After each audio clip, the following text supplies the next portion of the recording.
नमस्कार साथियों, मैं सुभाष चंद्रा, आपका फाइनेंशियल एक्सपर्ट, अपने इस चैनल में आप सभी का हार्दिक स्वागत करता हूं। आज अपनी इस वीडियो में मैं इनकम टैक्स सेक्शन 80C के बारे में बताने वाला हूं कि ये सेक्शन 80C क्या है और कैसे काम करता है और एक इंडिविजुअल अपना पैसा, अपना टैक्स बचाने के लिए किस किस इंस्ट्रूमेंट में पैसा निवेश कर सकता है।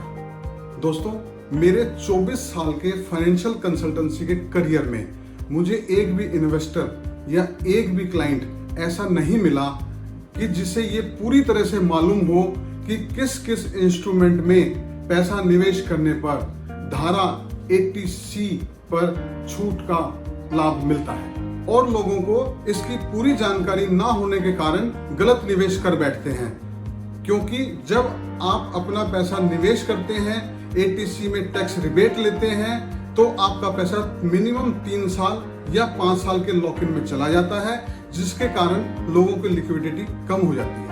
तो मैंने सोचा क्यों ना इनकम टैक्स सेक्शन 80C के ऊपर एक वीडियो बनाया जाए, ताकि मेरे किसी भी व्यूअर को किसी के ऊपर डिपेंड ना होना पड़े, उसे ये पूछने की जरूरत ना पड़े कि मुझे अपना पैसा कहाँ कहाँ निवेश करना है, कितना पैसा निवेश करना है, ये सब कुछ मेरे व्यूअर को पता हो। और सबसे महत्वपूर्ण तो ये कि जानकारी के अभाव में मेरा कोई भी व्यूअर गलत निवेश ना करे। दोस्तों, एक इंडिविजुअल के लिए इनकम टैक्स का सेक्शन 80C सबसे पहला सेक्शन है, जहां कोई भी व्यक्ति 1,50,000 रुपए निवेश करके 46,350 का टैक्स बचा सकता है। 80C इनकम टैक्स एक्ट 1961 का एक सेक्शन है। इनकम टैक्स में सेक्शन 80C का बहुत महत्व है। यह जितना ज्यादा पॉपुलर है उतना ही ज्यादा कंफ्यूजिंग भी है। एक आम आदमी को जल्दी से समझ में आता नहीं है। आप सेक्शन 80C का बेनिफिट इंडिविजुअल या HUF में ले सकते हैं और जिस फाइनेंशियल ईयर में आप इसका लाभ लेना चाहते हैं, उसी फाइनेंशियल ईयर में 1 अप्रैल से 31 मार्च तक आपको निवेश करना होता है।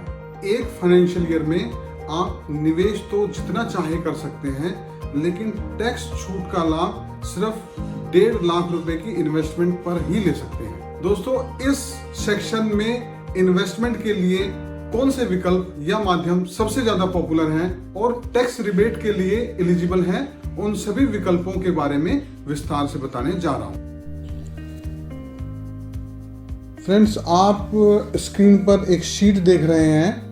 इसमें नंबर 1 पर है life insurance policy, any premium paid for self, spouse and children life. उस पर हम टैक्स रिबेट ले सकते हैं। लॉक इन होगा इस पर 3 ईयर का या पॉलिसी टर्म, और इसके रिटर्न्स टैक्स फ्री रहते हैं। नंबर 2 पर है ULIP, unit linked insurance plan. ये पैसा आपका शेयर मार्केट में इन्वेस्ट होता है और लॉक इन इसमें 5 ईयर का रहता है। रिटर्न्स इसके टैक्स फ्री रहते हैं। नंबर 3 पर है ELSS, equity linked saving scheme. ये पैसा म्यूचुअल फंड के थ्रू शेयर मार्केट में इन्वेस्ट होता है।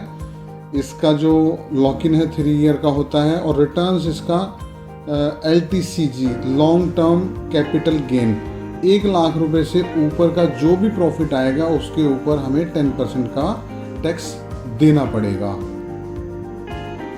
और EPF, एम्प्लॉय प्रोविडेंट फंड, ये बेसिक सैलरी का 12% हमें देना होता है और उसका रिबेट हमें 80C में मिलता है। VPF, वॉलंटरी प्रोविडेंट फंड, ये हम अपनी स्वेच्छा से, अपनी इच्छा से हम अप टू 1.5 लाख भी इन्वेस्ट कर सकते हैं। इसका भी रिटर्न टैक्स फ्री होता है। और 5 नंबर है PPF, पब्लिक प्रोविडेंट फंड। इसका लॉक इन 15 ईयर का होता है और पार्शियल विड्रॉल हम 6 साल के बाद इसको कर सकते हैं और इसका रिटर्न टैक्स फ्री होता है। नंबर 6 पर है टैक्स सेविंग बैंक FD। इसका भी लॉक इन 5 ईयर का होता है।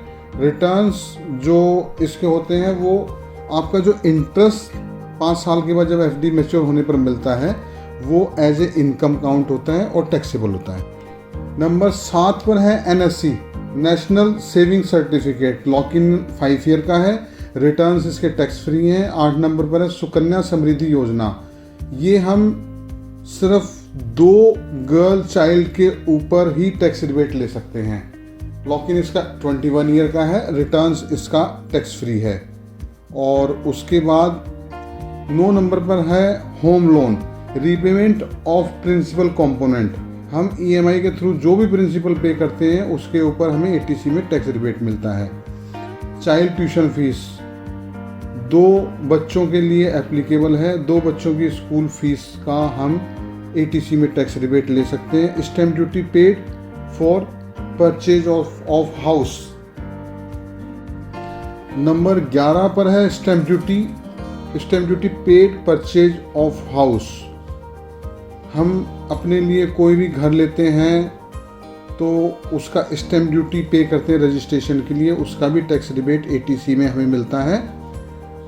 एंड लास्ट है 12 number NPS, national pension system. अगर NPS में हम जो भी अमाउंट इन्वेस्ट करेंगे उसका भी टैक्स रिबेट हमें ATC में मिलता है। दोस्तों, ये था मेरा ATC पर डिटेल एक्सप्लेनेशन।